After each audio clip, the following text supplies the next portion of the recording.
Hello, hello, hello, hello. Salut.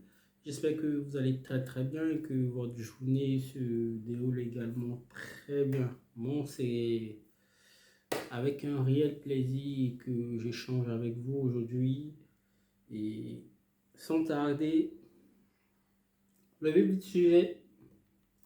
Aujourd'hui, nous traiterons de prélèvement à titre d'acompte d'impôt sur le revenu du secteur informel appelé IRC, mais nous traiterons spécifiquement de l'exonération à ce type de prélèvement. C'est-à-dire, nous parlerons des justificatifs qu'il faut produire afin de ne pas être imposé à ce type, à ce prélèvement, disons les choses de manière simple. Donc, avant de poursuivre, nous vous demanderons de liker, d'activer la cloche et de partager au maximum parce que ce n'est que par le partage qu'on se nourrit. Merci à vous de nous suivre, merci à vous de nous faire confiance. Et la base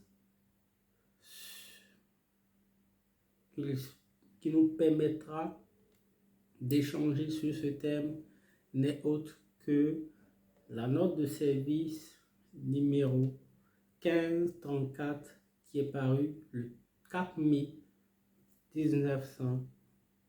Ils sont très terribles.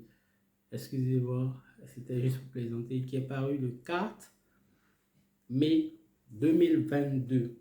Et cette note de service, elle est intitulée de la manière suivante. Précision relative aux documents justificatifs de l'exonération du prélèvement à titre d'acompte d'impôt sur le revenu du secteur informel. Et le législateur débute de la manière suivante.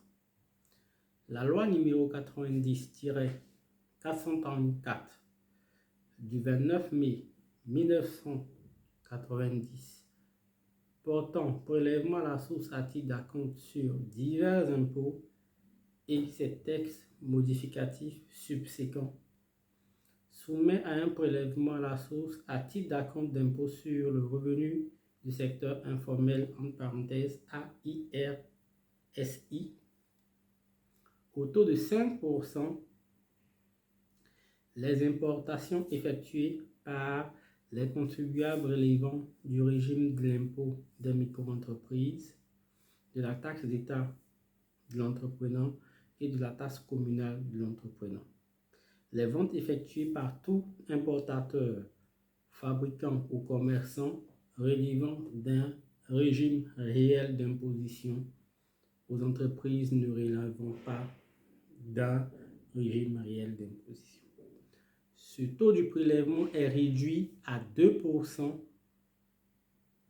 à 1,5% et à 0,2% selon la nature des biens. Toutefois, certaines structures et opérations en sont exonérées. C'est le cas notamment des achats et importations effectuées par les entreprises relevant d'un régime réel d'imposition. C'est ce que la loi nous dit en réalité. Le dispositif susvisé prévoit que les entreprises sont tenues d'exiger de leurs clients la production d'une attestation délivrée par les services compétents de la Direction générale des impôts établissant que les dix clients relèvent effectivement d'un régime réel d'imposition. Désolé, cette phrase est tellement importante que je vais la reprendre. Le dispositif susvisé prévoit que les entreprises sont tenues d'exiger de leurs clients la production d'une attestation délivrée par les services compétents de la Direction générale des impôts établissant que les dix clients relèvent effectivement d'un régime réel d'imposition. Cependant, il est donné de constater que certains services fiscaux exigent des contribuables, lors des opérations de contrôle, la production d'une attestation d'exonération comme prévu, comme preuve justificative de la dispense du prélèvement à la source au titre d'acompte d'impôt sur le revenu du secteur informel. Or, un tel document ne figure pas dans la nomenclature des actes délivrés par la Direction générale des impôts. La présente note a donc pour objet de préciser que l'attestation de régime d'imposition délivrée aux contribuables relevant du régime du réel simplifié d'imposition et du réel normal d'imposition tient lieu d'attestation d'exonération en matière d'acompte d'impôt sur le revenu du secteur informel. Il convient d'indiquer que le délai de validité de l'attestation de régime d'imposition est fixé à 3 ans. Il doit être ajusté par les services gestionnaires en fonction du temps restant à courir pour le déclassement éventuel des contribuables lorsqu'ils constatent que le chiffre d'affaires de ceux qui sollicitent l'attestation est demeuré pendant 1 ou 2 années consécutives en dessous du seuil d'assujettissement à un régime du réel d'imposition.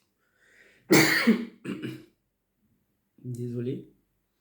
Par ailleurs, il est rappelé que le prélèvement ne s'applique pas aux opérations réalisées entre 2 entreprises relevant de la direction des grandes entreprises, c'est-à-dire dont le chiffre d'affaires annuel, toute taxe incluse, est égal ou est supérieur à 3 milliards de francs CFA.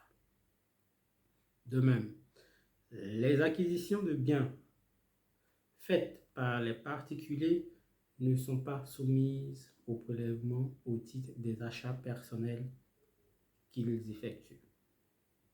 Le caractère non professionnel de telle acquisition peut être apprécié au regard notamment de leur volume et de leur fréquence.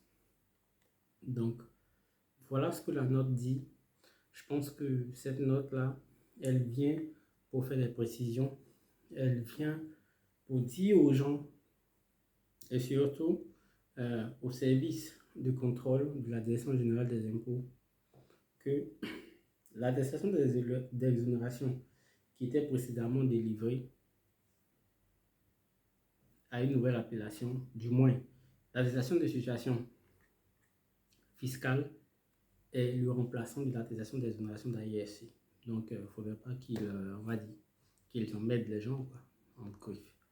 Donc, voilà un peu cette note et la durée de cette attestation qui était avant de 1 an est passée à 3 ans. Donc, quand vous en faites la demande, l'attestation, vous pouvez l'avoir pendant 3 ans en fait.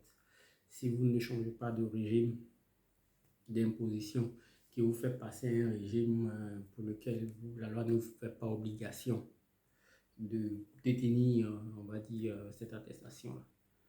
Donc, voilà ce qu'il faut retenir. Et pour rappel, ce sont très souvent les entreprises qui sont à un régime du réel d'imposition qui demandent ce type d'attestation.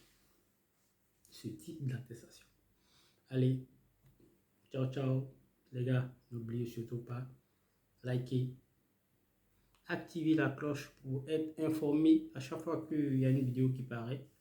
Et surtout, partagez massivement. Allez, ciao, ciao et